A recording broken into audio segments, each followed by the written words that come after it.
Est-ce que ça t'est déjà arrivé d'avoir de la difficulté à estimer la distance et le gain en élévation entre un point A et B?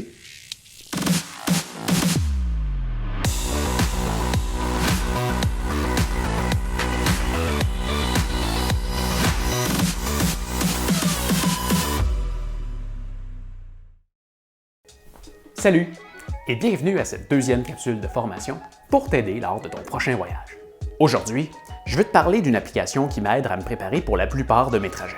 Si tu es un coureur ou un cycliste, tu en as sûrement déjà entendu parler. Je veux te parler de Strava. Strava, c'est une application qui est développée par une entreprise de San Francisco, en Californie. Non, mais ils te les ont-tu les comptes ici? À la base, c'est une application qui est faite pour enregistrer nos déplacements à l'aide d'un téléphone intelligent, certains modèles de GPS ou encore certaines montres. Comme la Suunto, que je t'ai présenté au dernier épisode. Ensuite, Strava t'encourage à bouger davantage en te proposant des défis mensuels, comme pédaler l'équivalent d'un demi-tour de France en 10 jours de plus que l'événement, ou encore de gagner l'équivalent en élévation du mont Everest en une semaine. Et pour vraiment t'encourager à en faire le plus possible, le site te permet de te comparer avec tous tes amis sur toutes sortes de points.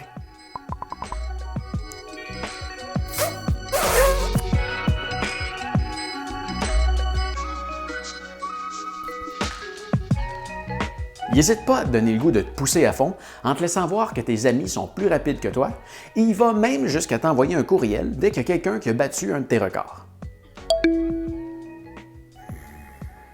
Grâce à Strava, je donne toujours le meilleur de moi-même.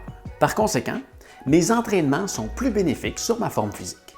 Je pensais même pas en venir jusque-là avec la capsule, mais je réalise en parlant que Strava est aussi un bon outil pour s'entraîner avant un voyage. Ce que je voulais te parler au début, c'est l'outil de création d'itinéraires.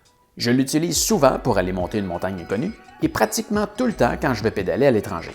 Comme tu peux voir, je suis en train de préparer ma prochaine aventure.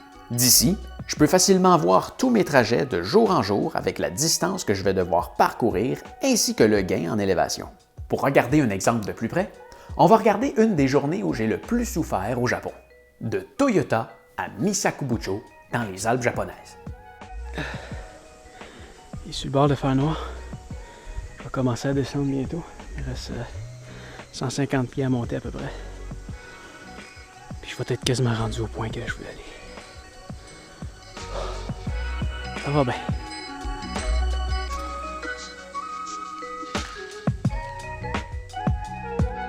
Déjà, on peut voir que la distance à parcourir est de 106,2 km et que la route gagne en élévation 3129 mètres. Il faut voir ce chiffre comme une approximation, car parfois, certains éléments peuvent être trompeurs. Comme par ici, il y a un tunnel, mais le logiciel croit que la route passe par-dessus la montagne. Alors il calcule une grosse ascension qui n'existe pas en vrai. Si on regarde en dessous de la carte, on voit très bien tous les dénivelés de la route. Ça me permet de bien évaluer dans la journée quand je vais devoir travailler très fort et quand je vais pouvoir me reposer. On peut même agrandir la carte pour voir très précisément où l'on va passer. Ce qui est génial avec tout ça, c'est qu'une fois que le trajet est monté sur l'ordinateur, l'itinéraire se retrouve sur le téléphone et on peut suivre sur la carte où on est rendu avec un petit point. C'est très pratique pour savoir à quel coin de rue tourner. Mais attention, l'application n'avertit pas quand tourner. Alors il faut arrêter de temps en temps pour regarder où on est rendu sur la carte. Mais alors, pourquoi ne pas simplement utiliser Google Maps? Google Maps est merveilleux. Je l'utilise plusieurs fois par semaine pour m'orienter en voiture et il fait un travail exceptionnel. Je pourrais demander à Google Maps de m'amener à un endroit très précis et il pourrait m'y amener sans même que j'aie à le regarder. Il me dirait vocalement de tourner à chaque intersection. Mais ce n'est pas le meilleur outil pour préparer un trajet. On va bâtir un trajet ensemble pour faire un exemple. Disons que je veux partir de Granby et que je veux me rendre à Montréal, en passant par Sutton. Oups, je ne veux pas passer 2 fois au même endroit. Alors je glisse mon tracé sur un autre chemin. En ce moment, si j'enregistre mon tracé, il ne changera jamais. Il sera enregistré comme ça, même si je l'ouvre dans un an. J'ai jamais pédalé dans ces rues-là. Je ne sais pas si les vélos y sont autorisés. Il y a une option dans le haut qui permet de faire dévier de quelque peu le tracé en passant par les routes les plus populaires pour les cyclistes.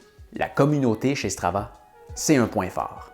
Des centaines de milliers de personnes utilisent le logiciel et déjà plus d'1 milliard d'activités ont été enregistrées.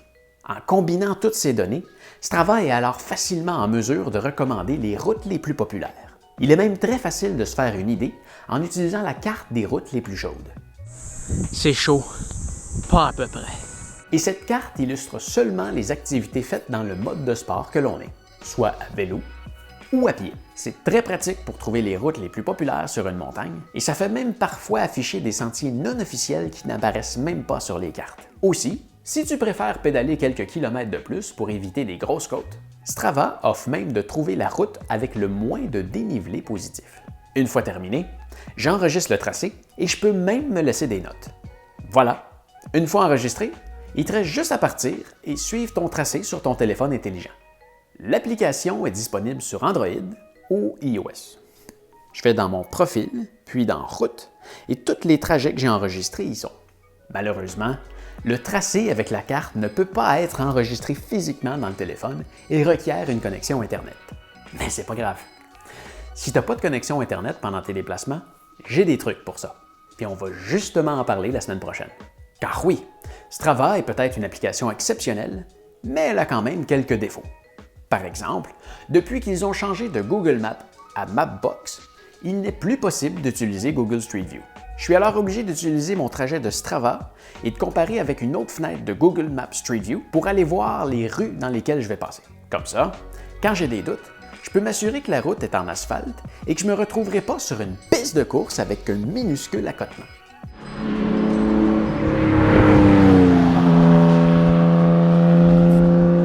Mais oui, parce que je peux même rechercher les pancartes de vitesse.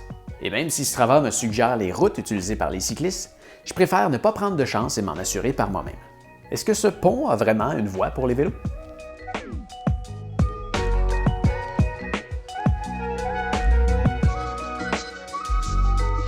Ouais? Super! Et celui-là?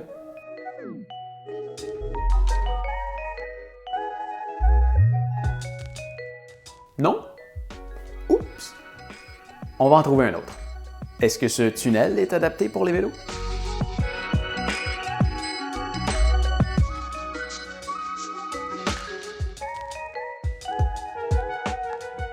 Rendu là, à toi d'en juger. Si quelqu'un de Strava est à l'écoute, je suis certain que vous avez choisi Mapbox pour une bonne raison. Mais laissez-nous choisir la carte qu'on veut utiliser. Si Suunto est capable de le faire sur son site, je suis certain que vous êtes capable de le faire vous aussi. Un autre défaut de Strava, c'est que quand on se crée des grands itinéraires, le logiciel plante. Puis il faut tout recommencer. Alors quand ça m'arrive, plutôt que de donner un point de départ et d'arrivée, je vais placer des points à environ 50 km de distance et généralement, ça calcule assez bien. Le dernier point négatif de Strava est qu'ils se foutent éperdument des commentaires de la communauté. Ils font juste à leur tête.